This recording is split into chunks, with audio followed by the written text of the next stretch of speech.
In this video, we will show you how to locate and understand your item's history. Each item that you have in Sku Grid has a history link to the right. If you click on the history link, you will immediately see a graph showing the historical data of the item as Sku Grid observed it. The red line shows your price history. The blue line shows your stock history. If you put your mouse on any of the dots, it will show you the values of the red and blue lines. In other words, you can see the price and stock that was observed. Below the graph is a line that says, last time item was checked. This is the last date and time of your official check according to your checker repricer time in your general setting. Next to the date and time of the last check, you will see how many hours ago the item was checked. Please keep in mind that the time displayed is in server time, which is Central Standard Time.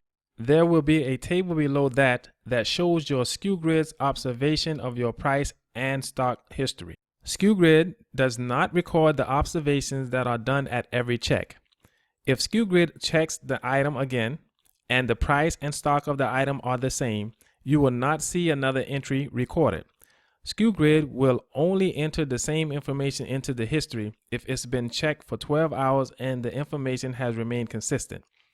So on days when your supplier price and stock has been stable, you will only see 2 entries recorded in the table. Outside of that, you will see an entry recorded if the price or stock has changed and the time and date that observation was made. You will notice that the stock column will always read a 1 or 0. If you see that the stock recording is 1, then Sku Grid has read the item as in stock at that time.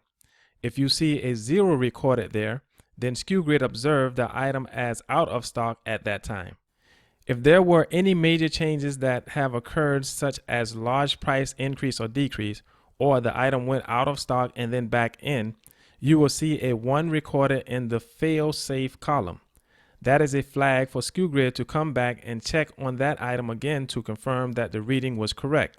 The next time Sku Grid reads the item, if the information has remained consistent, the 1 in the fail-safe column will go away. Finally, there's also an errors column in the table.